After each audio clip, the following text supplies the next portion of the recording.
Vendredi 13 juillet s'est déroulée la cérémonie de clôture de l'ère des JO à la Pataugeoire des Palettes. À l'occasion de cette journée, les participants ont fait leur baptême de plongée dans un conteneur de plus de 2 mètres de profondeur. L'initiation à la plongée, c'était pour nous important en fait, d'amener une fois une activité marquante quoi, qui se voit et qui donne envie aux gens de se déplacer. En l'occurrence, cette activité est rendue possible par le club de plongée de Plan-les-Ouates qu'on remercie chaleureusement pour l'encadrement des enfants et surtout les services techniques lancéens qui nous ont permis de remplir d'eau ce bassin et de le chauffer parce que l'eau est à 24 degrés, n'est-ce pas? Donc voilà, donc, c'était vraiment un travail de coordination entre les différents services et puis les bénévoles de Plan-les-Ouates qui viennent initier les enfants. Toutes les précautions ont été prises par les organisateurs pour que cette journée soit une réussite et un moment mémorable pour les enfants. Bon. Alors, quelles étaient tes sensations dessous?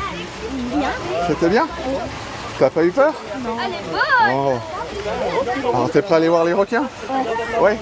Alors le déroulement est très simple, les enfants se sont inscrits avec visa parental, puisqu'on est quand même soumis à certaines règles techniques et de sécurité. Ensuite, ils passent au contrôle vers les gens qui sont là-bas.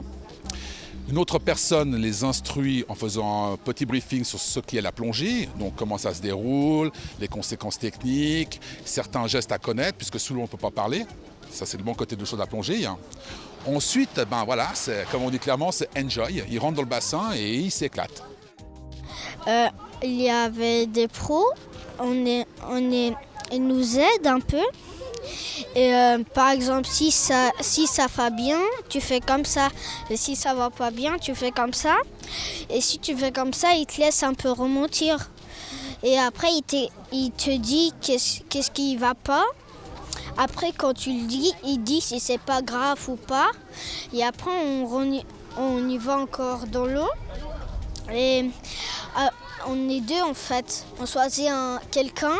Après, il y a deux pros qui font avec nous. Un avec moi et un avec un autre. J'ai été sous l'eau avec une bouteille. Et puis, c'était pas tellement facile. Parce qu'il fallait quand même enlever le bouchon et puis en fait j'ai essayé qu'une fois et puis la première fois j'ai pas réussi et donc je suis remontée et puis après je suis redescendue puis j'ai réessayé et puis j'ai réussi. La journée a non seulement été l'occasion pour les animateurs de faire découvrir un sport aux enfants, mais surtout de leur faire partager une passion. Ce que moi je veux transmettre, peut-être un avant-goût de ma passion, de mon plaisir, de ce qui me sert un peu à moi d'échappatoire par rapport à la réalité, puisque quand je vais plonger, j'oublie tout. Je me retrouve avec mon moi-même intérieur, parce que même si on va à plusieurs, on est toujours que soi-même avec le milieu dans lequel on évolue. Donc c'est ce côté un peu découverte, un peu aventureux. Première expérience de la plongée pour les participants qui n'ont pas manqué de vivre des sensations fortes. J'ai aimé quand je touchais le sol, et quand j'étais surtout au fond.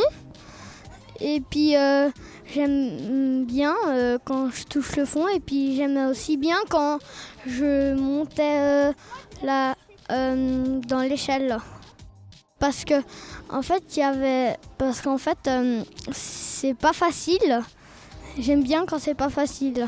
J'ai préféré quand on était sous l'eau parce que ma mère il pouvait me voir et sous l'eau j'aimais bien puisqu'on pouvait marcher. Certaines recommandations sont tout de même à suivre lorsque l'on pratique la plongée. Pour une personne qui aimerait vraiment se lancer dans la plongée, il faudrait déjà savoir s'il n'a pas une contre-indication, un problème de souffle au cœur, d'asthme, un problème de cœur, je ne sais pas, il y a plein de choses. Donc on va contacter un médecin, puis ensuite, comme on dit clairement, on se jette à l'eau. La difficulté première, c'est peut-être le fait de se dire je peux respirer. Mais là où je suis, je n'ai pas le droit de respirer, puisque sous l'eau, on ne peut pas respirer, nous. Donc c'est le premier pas, c'est de faire confiance à son propre matériel. Une fois qu'on a fait ce pas-là, puis qu'on a compris que techniquement, c'est possible, après, c'est qu'une question d'évolution. Après, on dit la plongée, mais moi je dirais plutôt c'est les plongées, puisqu'il y a autant de plongées possibles qu'il y a de plongeurs. Chacun y voit ce qu'il veut y voir, chacun y trouve ce qu'il veut y trouver. Le principal, c'est d'évoluer dans un monde qui est merveilleux et puis qu'on n'a pas fini de découvrir. Dans le cadre des activités mises en place par l'Annecy Côté Sud, organisées par de nombreux organismes sociaux, dont le TSHMR, l'Air des JO s'est déroulé les 2 premières semaines de juillet.